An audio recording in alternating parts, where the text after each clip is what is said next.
اور آپ کی زحمت تمام، وہ یہ کہ جب علی اکبر نے اذان دی تو یہ واقعی دل کہتا ہے انسان کا کہ جناب زینب نے کہا ہوگا خیمے میں کہ جس بی بی نے میرے نانا کی آواز نہیں سنی وہ اذان کی آواز سن لے۔ میرے نانا اسی طرح سے اذان دیتے تھے۔ انصار کی قربانی کی باری آئی، دوست اصحاب یاوران امام نے اپنی قربانی پیش کی۔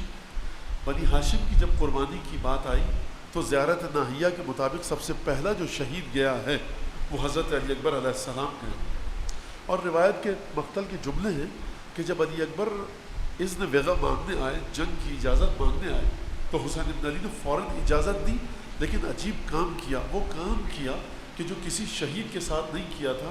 اپنی ریش مبارک کو، داڑھی کو ہاتھ میں لیا، آسمان کی طرف دیکھا اور یہ جملہ کہا کہ پروردگار گواہ رہیو، لقد برز الیہم شاب اشبہ الناس خلقا وخلقا ومنطقا وکلما اشتقنا الی زیارت نبیک نظرنا الی وجہہ۔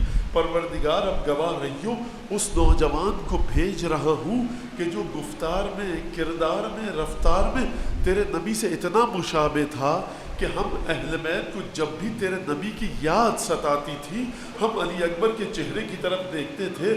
آپ مولا حسین کے اس جملے کی تفسیر سمجھے، ہم اہل بیت سے مراد کیا ہے؟ یعنی جب جناب زینب کو رسول خدا کی یاد ستاتی تھی علی اکبر کی طرف دیکھتی تھی، جب حسین کی بہنوں کو رسول خدا کی یاد ستاتی تھی حسین ابن علی کی بہنیں علی اکبر کی طرف دیکھتی تھی، حسین ابن علی خود علی اکبر کی طرف دیکھتے تھے۔ اچھا بیٹا میدان کی طرف جا رہے ہو، ایک کام کرو، پہلے پھپھیوں سے اور بہنوں سے رخصت ہو کر آ جاؤ۔ اب تاریخ کے الفاظ ہیں، علی اکبر جیسے ہی خیمے میں تشریف لے گئے واہ محمد واہ علی کی آوازیں بلند ہوئی۔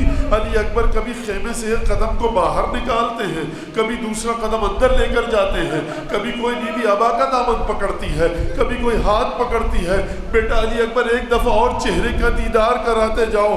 علی اکبر باہر نکلے نہیں، حسین دروازہ خیمہ پر آئے اور آ کر کہا کہ بہن اب علی اکبر کو جانے دو، ان الحبیب یشتاق الی الحبیب، اب علی اکبر خدا کے دیدار کے لیے تڑپ رہے ہیں۔ ذوالجناح پر سوار ہوئے، حملہ کیا، 120 جہنمیوں کو واصل جہنم کیا، دوبارہ لوٹ کر میدان کی جانب آئے۔ بابا پیاس کی شدت مارے ڈال رہی ہے، ذرا کی گرمی تنگ کر رہی ہے، اذیت دے رہی ہے، پانی کا ایک گھونٹ مل سکتا ہے؟ بعض جگہ لکھا ہے حسین نے عقیق کی انگوٹھی دی، بعض جگہ لکھا ہے کہ حسین نے اپنی زبان چوسنے کو دی۔ علی اکبر دوبارہ گھوڑے پر بیٹھے، ایک دفعہ حملہ کیا، لیکن اب شہزادے کے بدن میں رمق نہیں ہے۔ وہی کام کیا گیا جو تمام بنی ہاشم کے ساتھ کہ احملوہ من کل جانب، ہر طرف سے گھیر کر حملہ کرو۔ تلواریں اور تیر آئے، علی اکبر کے جسم میں پیوست ہوئے، علی اکبر کے بدن مبارک سے خون بہا، تلوار ہاتھ سے چھٹی، علی اکبر نے ذوالجناح کی گردن میں باہیں ڈالی، بس ایک دفعہ ہر طرف سے تلواروں کا حملہ ہوا۔ یہ شہزادہ گھوڑے سے زمین پر آیا، السلام علیک یا ابتا، بابا ہمارا آخری سلام لیجئے۔ ایک دفعہ حسین ابن علی نے لشکر پر حملہ کیا، لشکر کو پیچھے دھکیلا، حسین ابن علی اکبر کی لاش پر آئے، دل کو قرار نہیں آ رہا، بوڑھا باپ ہے، جلسہ علی الارض، تپتی ہوئی ریتی پر بیٹھے، کبھی اپنا دایاں رخسار علی اکبر کے رخسار پر رکھا، کبھی بایاں رخسار علی اکبر کے رخسار پر رکھا۔ ایک دفعہ کھڑے ہوئے، خیمے کا رخ کیا، یا فتیانہ بنی ہاشم، اے بنی ہاشم کے جوانوں اپنے بھائی کی لاش کو لے کر جاؤ۔ میں مولا حسین سے ایک سوال کروں گا، مولا یہ بتائیے علی اکبر کی لاش کو آپ خود کیوں نہیں لے کر گئے؟ مولا شاید جواب دیں کہ ابھی واضح ہو جائے گا، میرے پاس ایک کٹھن ذمہ داری ہے۔ علی اکبر کی لاش کو دروازہ خیمہ پر رکھا گیا، ایک معظمہ برقع پوش خیمے سے باہر نکلی، اپنے آپ کو علی اکبر کے جنازے پر گرایا، حسین آگے بڑھے۔ اب آپ سمجھے نا، اگر حسین علی اکبر کے لاشے کو اٹھا کر لاتے تو اس معظمہ کو کس طرح سے تسلی دیتے۔ بڑے پیار سے حسین آگے بڑھے، اس معظمہ کے بازوؤں کو تھاما، خیمے کے اندر لے کر گئے۔ یزید کی فوج کا سپاہی کہتا ہے میں نے اپنے برابر میں کھڑے ہوئے ایک سپاہی سے پوچھا یہ معظمہ کون تھی؟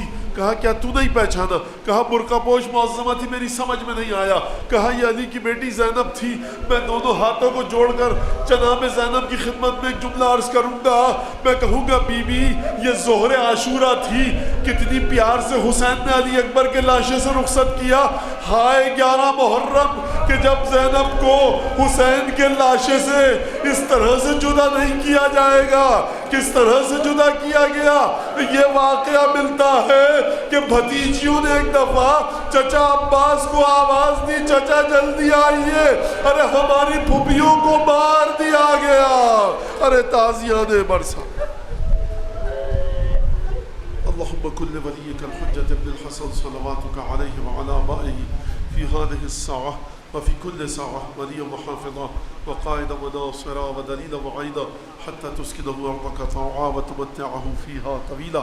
اللهم تقبل منا إنك أنت السميع العليم وتب علينا إنك أنت التواب الرحيم بجاه محمد وأهل بيته الطيبين. پالنے والے گناہوں کو معاف فرما جنہوں نے فرش عذاب بچھایا ہے، جس طرح سے بھی حصہ لیا ہے، سننے والوں نے، ذاکری جنہوں نے کی ہے، مرثیہ سوچ سلام پڑھا ہے، جنہوں نے شرکت کی ہے، ان سب کی طرف سے عزاداری کو قبول فرما. حضرت حجت کی بارگاہ سے شرف قبولیہ سے سرفراز فرما. حضرت حجت کے دل سے ہر دکھ کو دور فرما اور خوشی عطا فرما. ہم سب کو ان کے انصار و عوام میں شامل فرما، ان کے ظہور میں تعجیل فرما.